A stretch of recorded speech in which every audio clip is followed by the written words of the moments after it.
सिद्धेः कारणमोत्तमं प्रशस्तदर्शनज्ञान चारित्रप्रतिपादिनं सुरेन्द्रमुकुटाश्लिष्ट पादपद्मांशुकेशरं प्रणमामि महावीर लोकत्रितयमङ्गलम्। मङ्गलं भगवान् वीरो मङ्गलं गौतमो गणी मङ्गलं कुन्दकुन्दाद्यो जैनधर्मोऽस्तु मङ्गलं। नमो अरिहन्ताणं नमो सिद्धाणं नमो आयर्याणं नमो उवज्जायाणं नमो लोये सव्वसाहुणं। पंच परमेष्ठी भगवान की जय। 45 मिनट के लिए सभी प्रकार के पापों का त्याग करके सभी 9 बार नमोकार मंत्र पढ़ लें।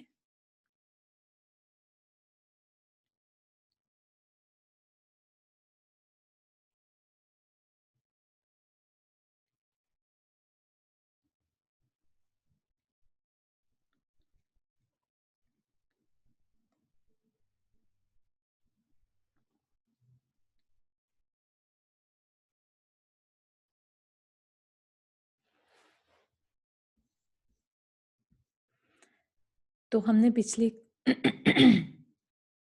क्लास में देखा था कि किस तरह से राम जी जो हैं 2 देवों के समझाने पर बुद्ध को प्राप्त हो गए फाइनली, है ना? फिर उसके आगे का हमें देखना था कि क्या चलेगा अभी। उन्होंने तो अब नियम ले लिया कि मुझे दीक्षा लेनी ही है। तो शत्रुघ्न को राज्य देने लगे तो शत्रुघ्न ने भी मना कर दिया।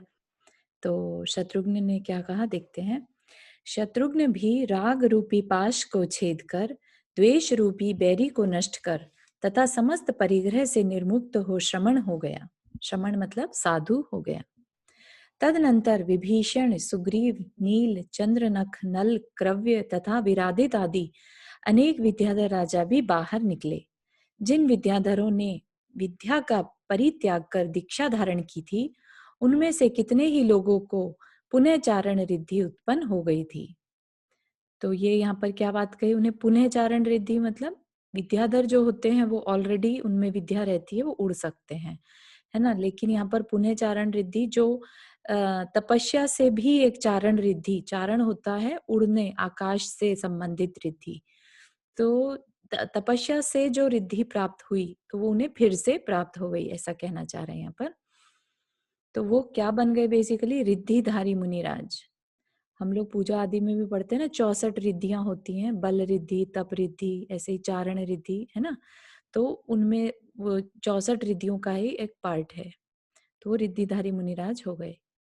गौतम स्वामी कहते हैं कि हे राजन, उस समय राम के दीक्षा लेने पर कुछ अधिक 16,000 साधु हुए और 27,000 प्रमुख स्त्रियां श्रीमती नामक साध्वी के पास आरिका हुई। तो खाली राम ने ही नहीं लिया, बाकी 16,000 और भी जनता ने, चाहे तो उनमें राजा कह लीजिए या और भी जो प्रजा है, उनमें से 16,000 साधु हो गए। अदनंतर गुरु की आज्ञा पाकर श्री राम निर्ग्रंथ मुनि सुख दुख आदि के द्वंद्व को दूर कर एकाकी विहार को प्राप्त हुए। एकाकी विहार मतलब अकेले विहार करने लगे। और सुख दुख आदि के द्वंद्व मतलब जो संकल्प विकल्प होते थे कि ये अच्छा ये बुरा, मुझे ऐसा क्यों नहीं मिला, मुझे ऐसा दुख क्यों मिला, मुझे ऐसा सुख क्यों मिला, ऐसे हर तरह के संकल्प विकल्पों को छोड़कर एकाकी विहार करने लगे। वे रात्रि के समय पहाड़ों की उन गुफाओं में निवास करते थे जो चंचल चित्त मनुष्यों के लिए भय उत्पन्न करने वाले थे तथा जहां क्रूर हिंसक जंतुओं से के शब्द व्याप्त हो रहे थे। उत्तम योग के धारक एवं योग्य विधि का पालन करने वाले उन मुनि को उसी रात में अवधि ज्ञान उत्पन्न हो गया, है ना। तो उनकी एक और रिद्धि, उनको एक और एक्स्ट्रा ज्ञान हो गया। अभी तक तो मति श्रुत ज्ञान था, अब अवधि ज्ञान हो गया, जिसमें कि वो क्या पीछे होने हुआ है और आगे क्या होने वाला है, इसकी जानकारी वो जान सकते हैं। किसको हुआ है? राम जी को, राम मुनि राम को। अच्छा ठीक है। उस अवधि ज्ञान के प्रभाव से वे समस्त रूपी जगत को हथेली पर रखे हुए निर्मल स्फटिक के समान ज्यों का त्यों देखने लगे। क्या कहना चाह रहे हैं कि जैसे हाथ पर एक स्फटिक, स्फटिक होता है ट्रांसपेरेंट कांच का टुकड़ा, कांच मतलब मणि होती है, स्फटिक मणि। तो वो क्या होती है, ट्रांसपेरेंट होती है, निर्मल कहा ना, निर्मल स्फटिक।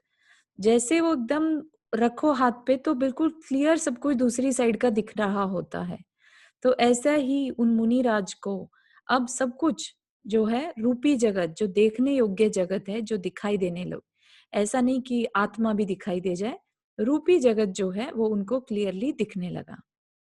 उस अवधि ज्ञान के द्वारा उन्होंने यह भी जान लिया कि लक्ष्मण परभव में कहाँ गया, परंतु यतश्च उनका मन सब प्रकार के बंधन तोड़ चुका था, इसलिए विकार को प्राप्त नहीं हुआ।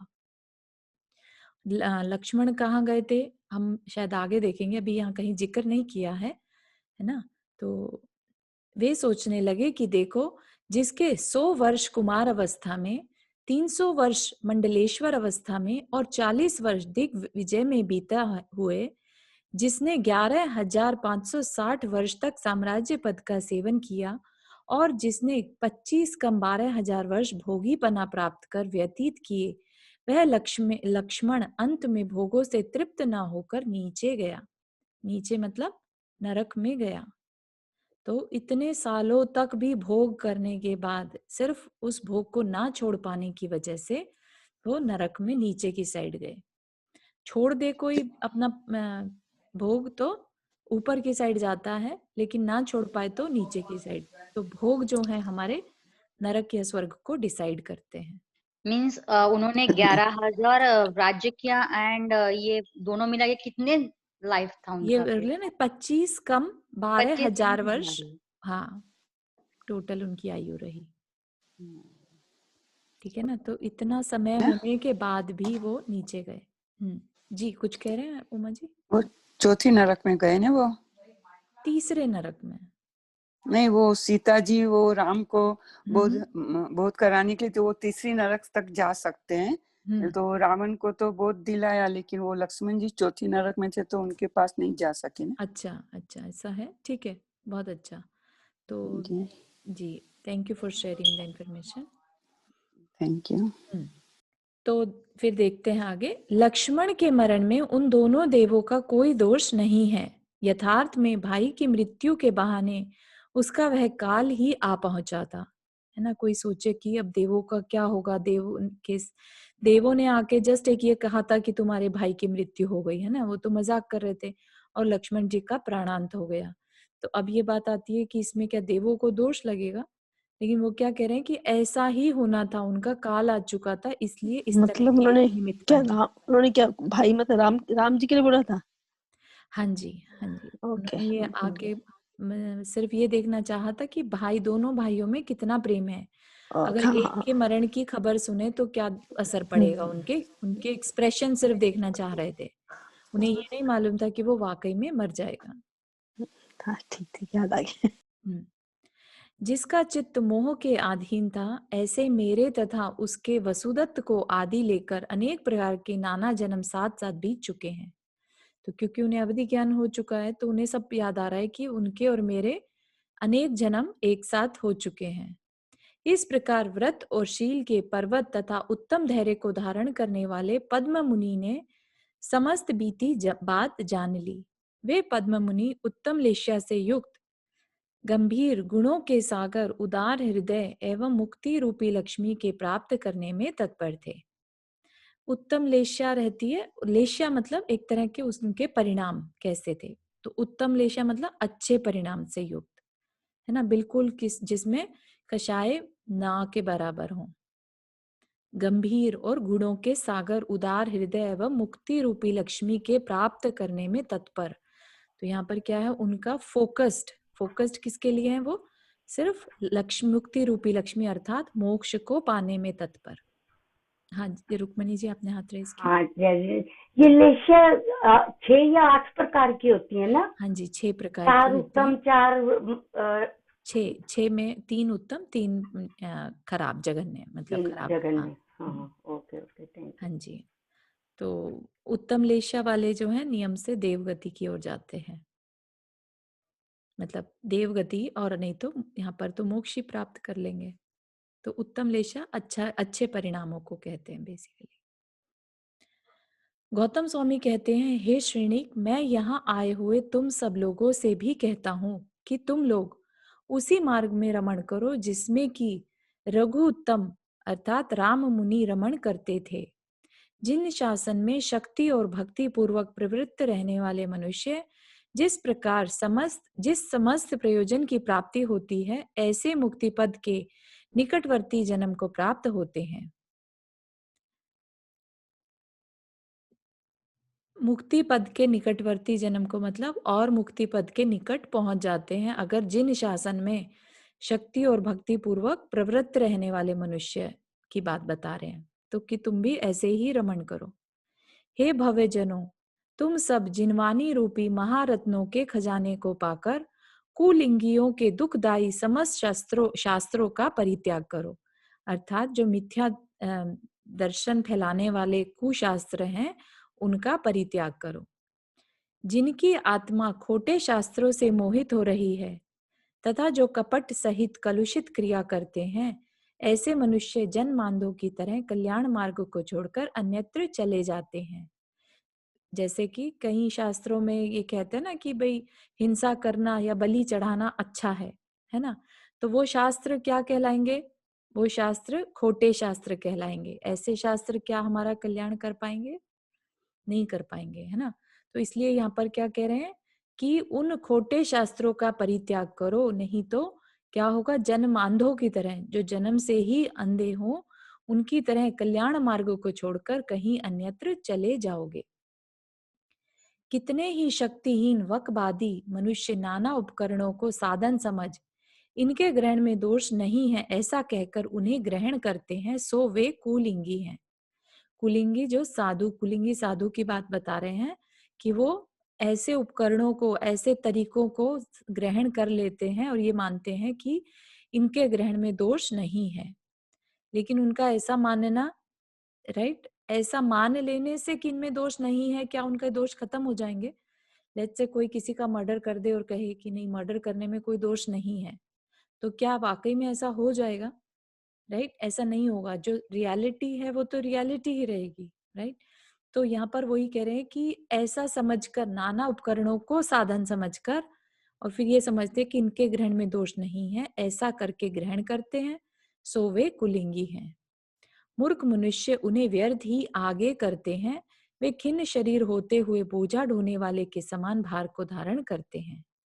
तो जो मूर्ख हैं वो ही उनको मानेंगे कि हाँ, यही हमारे को पार लगाने वाले हैं। कुलिंगी को पार लगाने की बात सोचना एक तरह से अपने आप को ही डुबा लेना है। वास्तव में ऋषि वे ही हैं जिनकी परिग्रह में और उसकी याचना में बुद्धि नहीं है। इसलिए उत्तम गुणों के धारक निर्मल निर्ग्रंथ साधुओं की ही विद्वत जनों को सेवा करनी चाहिए। गौतम स्वामी कहते हैं कि हे भव्यजनों, इस तरह बलदेव का चरित्र सुनकर तथा संसार के कारणभूत समस्त उत्तम भोगों का त्याग कर यत्न पूर्वक संसार वर्धक भावों में शिथिल हो, जिससे फिर कष्ट रूपी सूर्य के संताप को प्राप्त न हो सको। ठीक है, तो यहाँ पर बलदेव यानी राम जी की दीक्षा का वर्णन करने वाला 119वां पर्व समाप्त हुआ। अब 120वां पर्व। यहाँ तक किसी को कोई प्रश्न?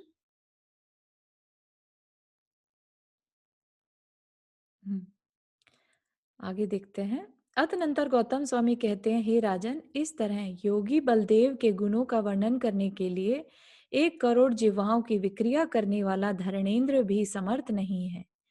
यहाँ पर किसके गुणों के वर्णन करने में समर्थ नहीं है? योगी बलदेव। ऐसा राजा बलदेव नहीं कह रहे हैं, योगी मतलब साधु जो हो गए राम, उनके गुणों का वर्णन करने के लिए 1 करोड़ जीवाओं की विक्रिया करने वाला, मतलब कि 1 करोड़ रूप भी बना ले, ऐसा धरणेन्द्र भी समर्थ नहीं है। जीवाओं का मतलब? जीवा होती है जीभ, टंग। हाँ, जीभ का। हाँ जी, अच्छा, अच्छा। 1 करोड़ जीवा मतलब उतने रूप मुंह बनाएगा ना, तब जाके भी वो इतना, मतलब उनके गुणों का वर्णन नहीं कर पाएगा। ठीक, बराबर। तदनंतर 5 दिन का उपवास कर धीर वीर महातपस्वी योगी राम पारणा करने के लिए विधि पूर्वक ईरिया समिति से 4 हाथ पृथ्वी देखते हुए नंदस्थली नगरी में गए। तो क्या हुआ? पारणा सबको मालूम है, अपना उपवास 5 दिन का उपवास किया तो फिर उसको खोलने के लिए विधि पूर्वक ईरिया समिति होती है, हमेशा देख कर सावधानी पूर्वक चलना, सावधानी पूर्वक रखना, इस तरह से उसको ईर्या समिति कहते हैं। उसमें क्या रहता है, 4 हाथ पृथ्वी देखते, मतलब नीचे जमीन पर अपने से 4 हाथ आगे की जमीन को देखते हुए नंदस्थली नगरी में गए। वे राम अपनी दीप्ति से ऐसे जान पड़ते थे मानो तरुण सूर्य ही हो, स्थिरता से ऐसे लगते थे मानो दूसरा पर्वत ही हो, शांत स्वभाव के कारण ऐसे जान पड़ते थे मानो सूर्य के अगम में दूसरा चंद्रमा ही हो। उनका हृदय धवल स्फटिक के समान शुद्ध था। वे पुरुषों में श्रेष्ठ थे, ऐसे जान पड़ते थे मानो मूर्तिधारी धर्म ही हो, अथवा 3 लोक के जीवों का अनुराग ही हो, अथवा सब जीवों का आनंद एक रूपता को प्राप्त होकर स्थित हुआ हो। वे महाकांति के प्रवाह से पृथ्वी को तर कर रहे थे और आकाश को सफेद कमलों के समूह से पूर्ण कर रहे थे। ऐसे श्री राम को देख नगरी के समस्त लोग क्षोभ को प्राप्त हो गए, मतलब आपस में एकदम से एक्साइटेड हो गए। लोग परस्पर कहने लगे, अहो आश्चर्य देखो, अहो आश्चर्य देखो, जो पहले कभी देखने में नहीं आया, ऐसा यह लोकोत्तर आकार देखो। मतलब कि जो इस लोक में भी नहीं है ऐसा बॉडी बेसिकली आकार देखो। यह कोई अत्यंत सुंदर महावृषभ यहाँ आ रहा है, अथवा जिसकी दोनों लंबी भुजाएं नीचे लटक रही हैं, ऐसा यह कोई अद्भुत मनुष्य रूपी मंदराचल है, मतलब पर्वत है। अहो इनका धैर्य धन्य है, सत्व पराक्रम धन्य है, रूप धन्य है, कांति धन्य है, शांति धन्य है, मुक्ति धन्य है और गति धन्य है। जो एक युग प्रमाण अंतर पर बड़ी सावधानी से अपनी शांत दृष्टि रखता है, ऐसा यह कौन मनोहर पुरुष यहाँ कहाँ से आ रहा है। उदार पुण्य को प्राप्त हुए इसके द्वारा कौन सा कुल मंडित हुआ है, अर्थात यह किस कुल का अलंकार है और आहार ग्रहण कर किस पर अनुग्रह करता है। सब सोच रहे हैं वहां पर प्रजा लोग जो हैं।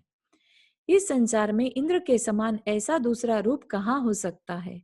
अरे जिनका पराक्रम रूपी पर्वत शोभ रहित है, ऐसे ये पुरुषोत्तम राम हैं।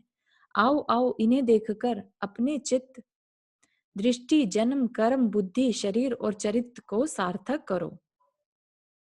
इन मुनिराज के दर्शन करके अपनी दृष्टि जन्म कर्म बुद्धि शरीर और चरित्र को सार्थक करो। इस प्रकार श्री राम के दर्शन में लगे हुए नगरवासी लोगों का बहुत भारी आश्चर्य से भरा सुंदर कलाहल पूर्ण शब्द उठ खड़ा हुआ, मतलब कि बहुत जोर जोर से वो बात करने लगे। तदनंतर नगरी में राम के प्रवेश करते ही समय अनुकूल चेष्टा करने वाले नर नारियों के समूह से नगर के लंबे चौड़े मार्ग भर गए। नाना प्रकार के खाद्य पदार्थों से परिपूर्ण पात्र जिनके हाथ में थे तथा जो जल की झारी धारण कर रही थी, ऐसी उत्सुकता से भरी अनेक उत्तम स्त्रियां खड़ी हो गईं। अनेक मनुष्य पूर्ण तैयारी के साथ मनोज्ञ जल से भरे पूर्ण कलश ले लेकर आ पहुंचे। हे स्वामीन यहाँ आइए, हे स्वामीन यहाँ ठहरिए, हे मुनिराज प्रसन्नता पूर्वक यहाँ विराजिए इत्यादि उत्तमोत्तम शब्द चारों ओर फैल गए। हृदय में हर्ष के नहीं समाने पर जिनके शरीर में रोमांच निकल रहे थे, ऐसे कितने ही लोग जोर जोर से अस्पष्ट सिंहनाद कर रहे थे। हे मुनिराज जय हो, हे पुण्य के पर्वत वृद्धिगत हो तथा समृद्धिमान हो। इस प्रकार के पुनरुक्त वचनों से आकाश भर गया था। पुनरुक्त वचन मतलब बार बार जो सेम वचन कहे जा रहे थे, पुनरुक्त पहले कहे गए वचनों से आकाश भर गया था। शीघ्र ही बर्तन लाओ, स्थल को जल्दी देखो, स्वर्ण की थाली जल्दी लाओ, दूध लाओ, गन्ना लाओ, दही पास में रखो, चांदी के उत्तम बर्तन में शीघ्र ही खीर रखो, शीघ्र ही खड़ी शक्कर मिश्री लाओ, इस बर्तन में कर्पूर के सुवासित शीतल जल भरो, शीघ्र ही पूड़ियों का समूह लाओ, कलश से शीघ्र ही विधि पूर्वक उत्तम शिखरणी रखो, अरि चतुरे हर्ष पूर्वक उत्तम बड़े बड़े लड्डू दे इत्यादि कुलंगनाओं और पुरुषों के शब्दों से वह नगर तन्मय हो गया। उस समय उस नगर में लोग इतने संभ्रम में पड़े हुए थे कि भारी जरूरत के कार्य को भी लोभ नहीं मानते थे और न ही बच्चों को ही देखते थे। मतलब सबके सब क्या है, उन मुनिराज के पड़गाने में, उनको आहार कराने में बिजी हो गए। संकरी गलियों में बड़े वेग से आने वाले कितने ही लोगों ने हाथ में बर्तन लेकर खड़े हुए मनुष्य गिरा दिए। इस प्रकार जिसमें लोगों के हृदय अत्यंत उन्नत थे, तथा जिनमें हड़बड़ाहट के कारण विरुद्ध चेष्टाएं की जा रही थी, ऐसा वह नगर सब ओर से उन्मत्त के समान हो गया था। लोगों के उस भारी कोलाहल और तेज के कारण हाथियों ने भी बांधने के खंभे तोड़ डाले। उनकी कपोल पालियों में जो मदजल अधिक मात्रा में चिरकाल से सुरक्षित था, वह गंड स्थल तथा कानों के विवरों से निकल निकल कर पृथ्वी को तर करने लगा। मतलब कि वहां पर जैसे हाथी बंधे हुए थे तो भागा दौड़ी हो गई, तो उसमें हाथियों ने भी अपनी जो खंबे थे वो तोड़कर और भागने लगे, और भागते भागते उनके जो मद जो था उनका गंड स्थल से मद झरने लगा। जिनके कान खड़े थे, जिनके नेत्रों की पुतलियां नेत्रों के मध्य में स्थित थी, जिन्होंने घास खाना छोड़ दिया और जिनकी गर्दन ऊपर की ओर उठ रही थी, ऐसे घोड़े गंभीर हिनहिनाहट करते हुए भयभीत दशा में खड़े थे। जिन्होंने भयभीत होकर बंधन तोड़ दिए थे तथा जिन्हें पीछे पीछे घबराए हुए सईस दौड़ रहे थे, ऐसे कितने ही घोड़ों ने मनुष्यों को व्याकुल कर दिया। तो वहां पर क्या, एक तरह से भगदड़ सी हो गई। इस प्रकार जब तक दान देने में तत्पर मनुष्य पारस्परिक महाशोभ से चंचल हो रहे थे, तब तक क्षुभित सागर के समान उनका घोर शब्द सुनकर महल के भीतर स्थित प्रतिनंदी नाम का राजा कुछ रुष्ट सा हो शोभ को प्राप्त होता, और यह क्या है इस प्रकार शब्द करता हुआ परिकर के साथ शीघ्र ही महल की छत पर चढ़ गया। तदनंतर महल की छत से लोगों के तिलक और कलंक रूपी पंख से रहित चंद्रमा के समान धवल कांति के धारक उन प्रधान साधु को देखकर राजा ने बहुत से वीरों को आज्ञा दी कि शीघ्र ही जाकर तथा प्रीति पूर्वक नमस्कार कर इन उत्तम मुनिराज को मेरे यहाँ मेरे पास ले आओ।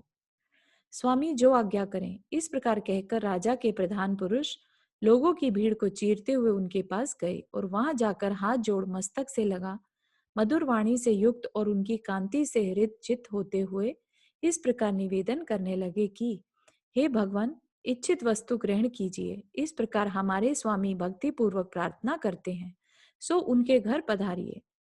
अन्य साधारण मनुष्यों के द्वारा निर्मित अपथ्य विवर्ण और विरस भोजन से आपका क्या प्रयोजन। हे महासाधो, आओ प्रसन्नता करो और इच्छानुसार निराकुलता पूर्वक अभिलषित आहार ग्रहण करो। ऐसा कहकर भिक्षा देने के लिए उद्यत उत्तम स्त्रियों को राजा के सिपाहियों ने दूर हटा दिया, जिससे उनके चित्त विषाद युक्त हो गए। मतलब कि जो पहले से खड़ी थी दीक्षा देने वो आहार देने के लिए, उनको सिपाहियों ने दूर हटा दिया और जिससे उनके मन उदास हो गए। इस तरह उपचार को विधि से उत्पन्न हुआ अंतराय जानकर मुनिराज राजा तथा नगरवासी दोनों के अन्न से विमुख हो गए। मतलब कि ऐसा दुखी देखकर मुनि लोग क्या है, अंतराय कर लेते हैं, तो उन्होंने अंतराय कर लिया और वो वापस चले गए। तदनंतर अत्यंत यत्नाचार पूर्वक प्रवृत्ति करने वाले मुनिराज जब नगरी से वापस लौट गए, तब लोगों में पहले की अपेक्षा अत्यधिक क्षोभ हो गया। गौतम स्वामी कहते हैं कि हे राजन, जिन्होंने इंद्रिय संबंधी सुख का त्याग कर दिया था, ऐसे मुनिराज समस्त मनुष्यों को उत्कंठा से व्याकुल हृदय कर सघन वन में चले गए और वहां उन्होंने रात्रि भर के लिए प्रतिमा योग धारण कर लिया, अर्थात सारी रात कायोत्सर्ग में खड़े रहे। प्रतिमा योग मतलब बिल्कुल प्रतिमा की तरह खड़े हो जाना। सुंदर चेष्टाओं के धारक नेत्रों को हरण करने वाले तथा पुरुषों में सूर्य समान उन वैसे मुनिराज को देखने के बाद जब पुनः वियोग होता था, तब तिर्यंच भी अत्यधिक अधीरता को प्राप्त हो जाते थे। इस प्रकार पद्म पुराण में नगर के शोभ का वर्णन करने वाला 120वां वर्ग पूर्ण हुआ। अब 121वां, और यहाँ पर टोटल कितने पर्व हैं? 123, तो हम 121 पर पहुंचे हैं। ठीक है, तो अभी देख रहे हैं क्या हुआ। उनके उपवास 5 दिन का उपवास लिया था और 1 दिन का अंतराय हो गया। अतनंतर कष्ट सहन करने वाले मुनि श्रेष्ठ श्री राम ने 5 दिन का दूसरा उपवास लेकर यह अवग्रह किया कि मृग समूह से भरे हुए इस वन में मुझे जो भिक्षा प्राप्त होगी उसे ही मैं ग्रहण करूंगा, भिक्षा के लिए नगर में प्रवेश नहीं करूंगा। तो 5 दिन और उपवास ले लिया। इस प्रकार कठिन अवग्रह लेकर जब मुनि राज वन में विराजमान थे, तब एक प्रतिनंदी नाम का राजा दुष्ट घोड़े के द्वारा हरा गया। तदनंतर उसकी प्रभवा नाम की रानी शोकातुर हो मनुष्यों के समूह से हरण का मार्ग खोजती हुई घोड़े पर चढ़कर निकली। अनेक योद्धाओं का समूह उसके साथ था। तो क्या हुआ, राजा को घोड़ा हर के ले गया, अपहरण कर लिया, जैसे घोड़ा उसके ऊपर था और घोड़ा भाग गया और कहाँ पहुंच गया, जंगल में। और उसकी फिर रानी उसको ढूंढती हुई पहुंची। क्या होगा, कैसे राजा का पता चलेगा, इस प्रकार अत्यधिक चिंता करती हुई वह बड़े वेग से उसी मार्ग से निकली। हरे जाने वाले राजा के बीच में एक तालाब पड़ा। सो वह दुष्ट अश्व उस तालाब की कीचड़ में उस तरह फंस गया जिस तरह की गृहस्थ स्त्री में फंसा रहता है। तदनंतर सुंदरी रानी वहां पहुंचकर और कमल आदि से युक्त सरोवर को देखकर कुछ मुस्कुराती हुई बोली कि राजन, घोड़े ने अच्छा ही किया। यदि आप इस घोड़े के द्वारा नहीं हरे जाते तो नंदन वन जैसे पुष्पों से सहित यह सुंदर सरोवर कहाँ पाते। इसके उत्तर में राजा ने कहा कि हाँ, यह उद्यान यात्रा आज सफल हुई, जबकि जिसके देखने में तृप्ति नहीं होती, ऐसा इस अत्यंत सुंदर वन के मध्य तुम आ पहुंची। इस प्रकार हास्यपूर्ण वार्ता कर पति के साथ मिली रानी सखियों से आवृत्त हो उसी सरोवर के किनारे ठहर गई। तदनंतर निर्मल जल में क्रीड़ा कर, फूल तोड़कर तथा परस्पर एक दूसरे को अलंकृत कर जब दोनों दंपत्ति भोजन करने के लिए बैठे, तब इसी बीच में उपवास की समाप्ति को प्राप्त एवं साधु की क्रिया में निपुण मुनिराज राम उनके समीप आए। उन्हें देख जिसे हर्ष उत्पन्न हुआ था, ऐसा तथा रोमांच उठाए थे, ऐसा राजा रानी के साथ घबरा कर उठकर खड़ा हो गया। उसने प्रणाम कर कहा, हे भगवान, खड़े रहिए। तदनंतर पृथ्वी तल को शुद्ध कर उसे कमल आदि से पूजित किया। रानी ने सुगंधित जल से भरा पात्र उठाकर जल दिया और राजा ने मुनि के पैर धोए। तदनंतर जिसका समस्त शरीर हर्ष से युक्त था, ऐसे उज्जवल राजा ने बड़े आदर के साथ उत्तम गंध, रस तथा रूप से युक्त खीर आदि आहार स्वर्ण पात्र में रखा और उसके बाद उत्कृष्ट श्रद्धा से सहित हो वह उत्तम आहार उत्तम पात्र अर्थात मुनिराज को समर्पित किया। तदनंतर जिस प्रकार दयालु मनुष्य का दान देने का मनोरथ बढ़ जाता है, उसी प्रकार मुनि के लिए दिया जाने वाला अन्न उत्तम दान के कारण वर्तन में वृद्धि को प्राप्त हो गया था। अर्थात श्री राम मुनि अक्षीण महानस बुद्धि के धारक थे, इसलिए उन्हें जो अन्न दिया गया था वह अपने वर्तन में अक्षीण हो गया था। क्या रहता है कि अक्षीण महानस एक रिद्धि रहती है। जिन मुनिराज को ये रिद्धि प्राप्त हो जाए तो फिर जिस बर्तन में से उन्हें दान दिया जाता है, आहार दिया जाता है, वह बर्तन उस दिन के लिए खाली नहीं होता, चाहे उसमें पूरा गांव भी खा ले। तो अक्षीण महानस रिद्धि के वो धारक हो गए थे। उन्हें जो अन्न दिया गया था वह अपने बर्तन में अक्षीण हो गया था, अर्थात खत्म न होने वाला हो गया था। दाता की श्रद्धा, तुष्टि, भक्ति आदि गुणों से युक्त उत्तम दाता जानकर देवों ने प्रसन्न चित्त हो आकाश में उनका अभिनंदन किया, अर्थात पंच आश्चर्य किए ना। पंच आश्चर्य किए थे, एक बार पहले भी हमने देखा था दंडक वन में, जहाँ सीता जी ने और राम जी ने उस समय आज आहार दिए थे एक मुनिराज को, तब भी पंचाश्चर्य हुए थे। क्या क्या हुए? अनुकूल शीतल मंद सुगंधित वायु चली, देवों ने हर्षित हो 5 वर्ण की सुगंधित पुष्प वृष्टि करी, आकाश में कानों को हरने ये वाला नाना पंचाक्षर पंच आश्चर्य मतलब पंच 5 आश्चर्य हुए। क्या आश्चर्य हुए वो बता रहे हैं कि वहां पर देव करते हैं ये आश्चर्य ना। आश्चर्य मतलब हाँ हाँ 5 घटनाएं घटी। क्या कि एक तो सुगंधित वायु हाँ चलने लगी अचानक से, है ना, और 5 रंग के सुंदर सुगंधित हाँ पुष्पों की उन्होंने वर्षा करी ऊपर से। फिर आकाश में कानों को हरने वाला दुंदुभी का नाद होने लगा।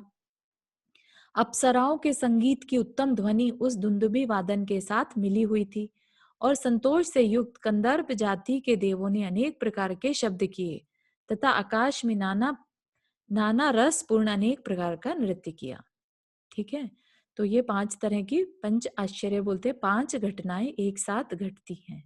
देव करते हैं ये खुश होकर, जब किसी रिद्धिधारी मुनिराज का आहार हो जाए तब। तो क्या कहा उन्होंने? अहो दान, अहो पात्र, अहो विधि, अहो देव, अहो दाता तथा धन्य धन्य आदि शब्द आकाश में किए। क्या कहा? अहो दान मतलब कितना सुंदर दान, अहो पात्र कितना अच्छा पात्र, अहो विधि कितनी अच्छी विधि, अहो देव, अहो देव देव का मतलब जो देखने वाले देव हैं, या तो वो या साधु। अहो दाता जो दान देने वाला है, तथा धन्य धन्य आदि शब्द आकाश में किए गए। बढ़ते रहो, जय हो तथा समृद्धिमान हो आदि देवों के विशाल शब्द आकाश रूपी मंडप में व्याप्त हो गए। इसके सिवाय नाना प्रकार के रत्न तथा स्वर्ण आदि उत्तम द्रव्यों से युक्त धन की वृष्टि दशों दिशाओं को प्रकाशित करती हुई पड़ी। विशुद्ध सम्यक दर्शन का धारक राजा प्रतिनंदी देवों से पूजित तथा मुनि से देशव्रत पाकर प्राप्त कर पृथ्वी में गौरव को प्राप्त हुआ। क्या किया उसने? वहां पर मुनिराज की पूजा, देवों से तो वो पूजित हुआ और मुनिराज से उसने देशव्रत प्राप्त किया। देशव्रत मतलब श्रावक का व्रत, जो 12 व्रत रहते हैं श्रावक के, वो उसने मुनि महाराज से ले लिए अपने आप के लिए। इस प्रकार भक्ति से नम्रीभूत भार्या सहित राजा ने सुपात्र के लिए दान देकर अत्यधिक हर्ष का अनुभव किया और मनुष्य जन्म को सफल माना। इधर श्री राम ने भी आगम में कहे अनुसार प्रवृत्ति कर एकांत स्थान में शयनासन किया तथा तप से अत्यंत देदीप्यमान हो पृथ्वी पर उस तरह योग्य विहार किया कि जिस तरह मानो दूसरा सूर्य ही पृथ्वी पर आ पहुंचा हो। एकांत स्थान में शयन आसन मतलब सोने का आसन बिछाया या तैयारी करी, है ना। इस प्रकार यहाँ पर आहार दान का वर्णन करने वाला 121वां पर्व समाप्त हुआ। यहाँ तक किसी को कोई प्रश्न?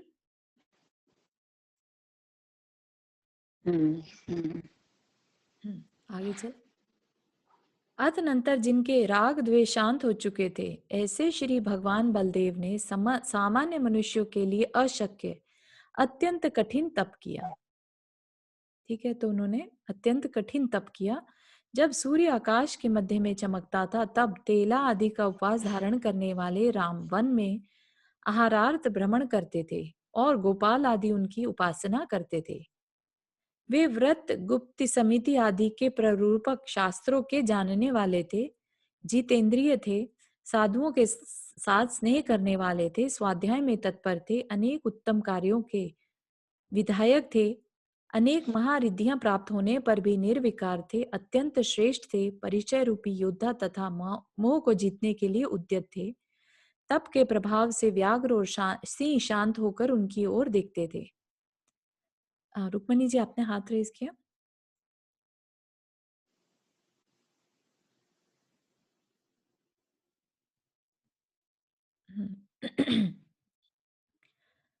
तो यहाँ पर बता रहे हैं किस तरह का उन्होंने मुनिचर्या को पालन किया। तेला आदि का उपवास धारण करने वाले राम, तेला होता है लाइक एक दिन उपवास, एक दिन एकाशन, फिर उपवास, इस तरह से आदि का उपवास धारण करने वाले राम वन में आहार के लिए भ्रमण करते थे। ठीक है, जो गोपाल आदि उनकी उपासना करते थे, जो ग्वाले होते हैं, है ना, गोपाल आदि उनकी उपासना करते थे। वे व्रत जो मुनि के व्रत हैं, महाव्रत, गुप्ती 3 गुप्तियां रहती है, मन वचन काया, समिति 5 समिति रहती है, आदि के प्ररूपक शास्त्रों के जानने वाले थे। जी शुभांगी जी, आपने हाथ रेज किया।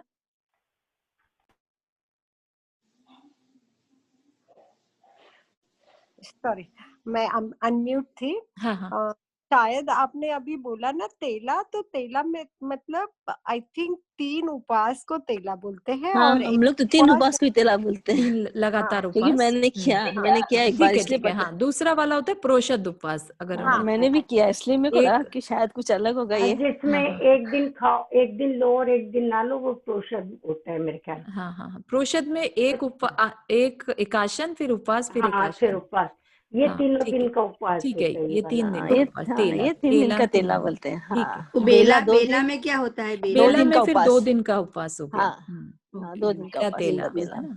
ठीक है, बढ़िया। तो इस तरह से उनकी चर्या चल रही थी। वे व्रत गुप्त समिति आदि के प्ररूपक शास्त्रों के जानने वाले थे। मतलब जिन शास्त्रों में व्रत गुप्ती समिति आदि की चर्चा हो, उन शास्त्रों के जानने वाले थे। जित इंद्रिय थे, इंद्रियों को जीतने वाले थे, साधुओं के साथ स्नेह करने वाले थे, स्वाध्याय में तत्पर थे, अनेक उत्तम कार्यों के विधायक थे, मतलब उत्तम कार्यों के करने वाले थे, अनेक महारिद्धियां प्राप्त होने पर भी निर्विकार थे। मतलब ऐसा नहीं कि रिद्धियां प्राप्त हो गई तो अब अहंकार कर लें, तो प्राप्त होने पर भी निर्विकार थे, कोई कमी उनमें नहीं थी, अत्यंत श्रेष्ठ थे। परिचय रूपी योद्धा, परिचय होता है तकलीफ, है ना, परिचय रूपी योद्धा तथा मोह को जीतने के लिए उद्यत रहते थे। मोह को जीतने के लिए, जो मिथ्यात्व या जो राग है, उनको जीतने के लिए उद्यत रहते थे। तप के प्रभाव से व्याघ्र और सिंह शांत होकर उनकी ओर देखते थे। जिनके नेत्र हर्ष से विस्तृत थे तथा जिन्होंने अपनी गर्दन ऊपर की ओर उठा ली थी, ऐसे मृगों के झुंड बड़े प्रेम से उन्हें देखते थे। उनका चित्त मोक्ष में लग रहा था तथा जो इच्छा और आसक्ति से रहित थे। तो यहाँ पर मोक्ष की इच्छा को इच्छा में काउंट नहीं किया, इच्छा बेसिकली विषयों की इच्छा और आसक्ति से रहित थे। इस प्रकार उत्तम गुणों को धारण करने वाले भगवान राम वन के मध्य बड़े प्रयत्न से ईर्ष्या समिति पूर्वक मार्ग में विहार करते थे। मतलब बिल्कुल सावधानी पूर्वक मार्ग में विहार करते थे। कभी शिला तल पर खड़े होकर अथवा पर्यंक आसन में विराजमान होकर, खड़े होकर तो सीधे खड़े होकर, और नहीं तो पर्यंक आसन मतलब जो आलती पालती मारकर बैठते हैं ना, सुखासन कह लीजिए वैसा। पर्यंक आसन में विराजमान होकर उस तरह ध्यान में के भीतर प्रवेश करते थे जिस प्रकार की सूर्य मेघों के भीतर प्रवेश करता है। वे प्रभु कभी किसी सुंदर स्थान में दोनों भुजाएं नीचे लटकाकर मेरू के समान निष्कंपित हो प्रतिमा योग में विराजमान होते थे। कहीं अत्यंत शांत एवं वैराग्य रूपी लक्ष्मी से युक्त राम जूढ़ा प्रमाण भूमि को देखते हुए विहार करते थे। जूड़ा प्रमाण नहीं मालूम मुझे, लेकिन जो भी है, मतलब नीचे देखकर विहार करते थे और वनस्पतियों पर निवास करने वाली देवांगनाएं उनकी पूजा करती थी। इस प्रकार अनुपम आत्मा के धारक महामुनि राम ने जो इस प्रकार कठिन तप किया था, इस दुष्म नामक पंचम काल में अन्य मनुष्य उसका ध्यान नहीं कर सकते। मतलब कि इतना कठिन तप था कि हम सोच भी नहीं सकते पंचम काल के मनुष्य। तदनंतर विहार करते हुए राम क्रम क्रम से उस कोटि शिला पर पहुंचे जिसे पहले लक्ष्मण ने नमस्कार कर भुजाओं से उठाया था, जिन्होंने स्नेह का बंधन तोड़ दिया था तथा जो कर्मों का क्षय करने के लिए उद्यत थे। ऐसे महात्मा श्री राम उस शिला पर आरूढ़ हो रात्रि के समय प्रतिमा योग से विराजमान हुए। अतनंतर जिसने अवधि ज्ञान रूपी नेत्र का प्रयोग किया था तथा जो अत्यधिक स्नेह से युक्त था, ऐसे सीता के पूर्व जीव अच्युत स्वर्ग के प्रतीन्द्र ने उन्हें देखा। उसने ऊपर में ही, स्वर्ग में ही अवधि ज्ञान लगाकर देखा कि इस समय राम क्या कर रहे हैं। उसी समय उसने अपने पूर्व भव तथा जिन शासन के महोत्तम महात्मा को क्रम से स्मरण किया। स्मरण करते उसे ध्यान आ गया कि ये संसार के आभूषण स्वरूप वे राजा राम हैं जो मनुष्य लोक में जब मैं सीता थी तब मेरे पति थे। वह प्रतीन्द्र विचार करने लगा कि अहो, कर्मों की विचित्रता से होने वाली मन की विविध चेष्टा को देखो। जो पहले अन्य प्रकार की इच्छा थी और अब अन्य प्रकार की इच्छा हो रही है ना। एक तो है कि वो वाइफ थी तो तब डिफरेंट टाइप की इच्छा रहती थी, और अब जो है, अब इंद्र बन गई है, प्रतीन्द्र बन गई है, तो स्त्री पर्याय वैसे भी छेद दिए है और साथ ही साथ सम्यक दृष्टि भी है, तो अब डिफरेंट टाइप की इच्छा हो रही है। तो वो कह रही कैसी कर्म की विचित्रता है। अहो, कार्यों की शुभ अशुभ कर्मों में जो पृथक पृथक प्रवृत्ति है उसे देखो। लोगों का जन्म विचित्र है, जो कि यह साक्षात ही दिखाई देता है। ये बलभद्र और नारायण जगत को आश्चर्य उत्पन्न करने वाले थे, पर अपने अपने योग्य कर्मों के प्रभाव से ऊर्ध्व तथा अधः स्थान प्राप्त करने वाले हुए। बलभद्र और नारायण दोनों ही अपने आप में आश्चर्य उत्पन्न करते थे, लेकिन एक ऊपर की ओर गया और एक नीचे की ओर, अर्थात एक लोक के ऊर्ध्व भाग में विराजमान होंगे और एक अधोलोक में उत्पन्न हुआ। इस प्रकार एक बड़ा, इनमें एक तो क्षीण संसारी तथा चरम शरीरी है और दूसरा छोटा लक्ष्मण पूर्ण संसारी अर्थात नरक में दुखी हो रहा है। दिव्य तथा मनुष्य संबंधी भोगों से जिसकी आत्मा तृप्त नहीं हुई, ऐसा लक्ष्मण पाप कर अभिमान के कारण नरक में दुखी हो रहा है। यह कमल लोचन श्रीमान बलभद्र लक्ष्मण के वियोग से जिनेंद्र भगवान की शरण में आया है ना। तो खूब ज्यादा दुख भी कई बार बोध का कारण बन जाता है ना। तो उन्हें लक्ष्मण के जाने का जो दुख हुआ, उसी के कारण वो फिर बोध को प्राप्त हुए। लक्ष्मण का जाना उनके लिए बोध का कारण बन गया। यह सुंदर पहले हल रत्न से बाह्य शत्रुओं को पराजित कर अब ध्यान की शक्ति से, मतलब पहले क्या करता था, बाह्य शत्रुओं को पराजित करता था, और अब अंदर की ध्यान की शक्ति से इंद्रियों को जीतने के लिए उद्यत हुआ है। इस समय यह छपक श्रेणी में आरूढ़ है, इसलिए मैं ऐसा काम करता हूं जिससे कि यह मेरा मित्र ध्यान से भ्रष्ट हो जाए। वो प्रतीन्द्र देव क्या सोच रहा है कि अगर ये और इसी तरह से ध्यान करते रहे तो स्वर्ग मोक्ष चले जाएंगे, तो मैं इनको डिस्टर्ब करता हूं ताकि ये मैं मुझसे पहले मोक्ष ना जा पाए। मतलब मोक्ष तो जाए, कल्याण तो करे, लेकिन फिर से उन्हें क्या हुआ, मित्रता का ध्यान आ गया, तो वो सोच रहे कि मेरे साथ ही जाए। तो शपक श्रेणी क्या होता है, ये आत्मा की अवस्था जैसे बोलते हैं ना, 14 गुणस्थान होते हैं, तो उसमें छपक श्रेणी मतलब 12वें गुणस्थान में जाने के लिए रेडी होना। तो उसमें जो पहुंच जाते हैं तो उनका कल्याण होता ही होता है, नियम से वो मोक्ष जाते हैं। इसलिए वो यहाँ पर ये वर्ड यूज किया, छपक श्रेणी। ठीक है, तो वो ऐसा कुछ काम करते हैं कि वो, ताकि वो ध्यान से भ्रष्ट हो जाए और मोक्ष न जाकर स्वर्ग में ही उत्पन्न हो। तब महामित्रता से उत्पन्न प्रीति के कारण इसके साथ सुख पूर्वक मेरू पर्वत और नंदीश्वर द्वीप को जाऊंगा। उस समय की शोभा ही निराली होगी। विमान के शिखर पर आरूढ़ तथा परम विभूति से सहित हम दोनों एक दूसरे के लिए अपने दुख और सुख बतलावेंगे। फिर अधोलोक में पहुंचे हुए लक्ष्मण को प्रतिबुद्धता प्राप्त कराने के लिए शुभ कार्य के करने वाले उन्हीं राम के साथ जाऊंगा। यह तथा इसी प्रकार का अन्य विचार कर सीता का जीव स्वयं प्रभदेव अन्य देवों के साथ अरुणाच्युत कल्प से उतरकर अच्युत कल्प से उतरकर सौधर्म कल्प में आया। मतलब कि नीचे के पहले स्वर्ग में आया, 16वें स्वर्ग से अब सौधर्म कल्प में आया, मतलब पहले स्वर्ग में आया। तदनंतर सौधर्म कल्प से चलकर वह पृथ्वी के उस विस्तृत वन में उतरा जो कि नंदन वन के समान जान पड़ता था, और जहां महामुनि रामचंद्र ध्यान लगाकर विराजमान थे।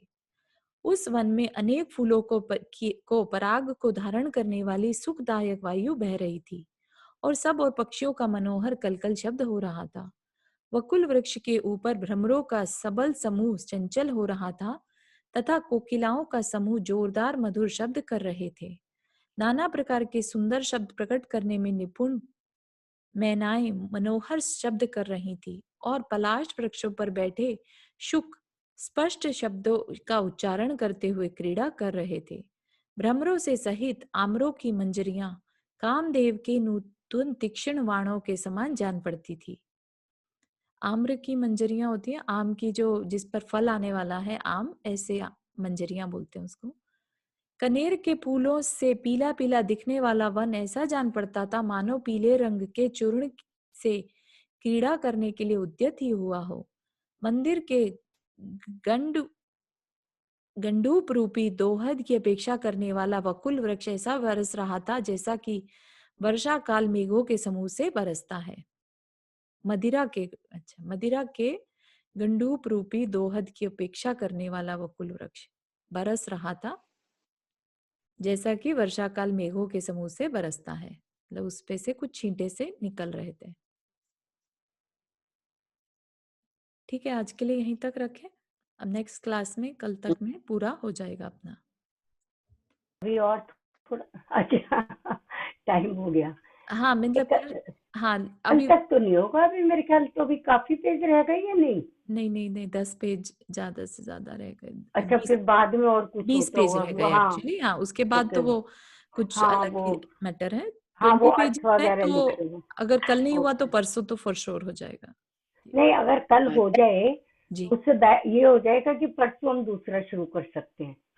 अगर आज 5 मिनट और लगा लो चारू, 5 मिनट आज और लगा लो, 5-7 मिनट और लगा लो, तो नहीं, फिर नया नहीं नहीं शुरू नहीं, कर ले। वो नहीं रेखा जी ने नहीं बताया था ना थर्सडे को शुरू हाँ, करते तो हैं नया। परसों थर्सडे हाँ, है तो ना, हमें परसों एनीवेज कोई थर्सडे है ना, जल्दी नहीं इसीलिए है, हम कह रही आराम हूँ। आराम से करेंगे। 22 और 23 2 दिन है हमारे पास अभी, और 20 पेज बचे हैं अपने, है ना? अरे तो तो बहुत है। 10-10 भी करेंगे तो हो जाएगा। हाँ, हम्म, चारू, हाँ जी। आप खाना कभी खाते हैं? खाना कभी खाते हैं? नहीं, हमारा हो चुका। हो चुका। हाँ जी, अच्छा दिन अच्छा, से ना, दिन मैं से बोल खाने रही का। है ये हाँ जी, हुआ तो दिन कुछ छिपने नहीं, से खाने पहले का टाइम खाती तो हो क्या रहेगा। चारू? हाँ जी, हाँ जी, दिन छिपने से पहले खाती हो हाँ जी। सब लोग या तुम ही? नहीं नहीं, मैं ही बस। हाँ, वही मैं सोच रही थी, मैंने घर में नहीं नहीं सबका नहीं, तो सब ऐसा ही लोग है। तो नहीं कर पाते, जितना है हाँ, जिसके घर की जितना जैसी जो व्यवस्था जिससे। है। हाँ हाँ, जी। नहीं नहीं, ऐसा सबके घर का यही हाल है, और कोई ऐसे खास और बात चारू, नहीं। ये जो आप पढ़ते हैं ना, हाँ उसमें जी। जो एरो आता है ना,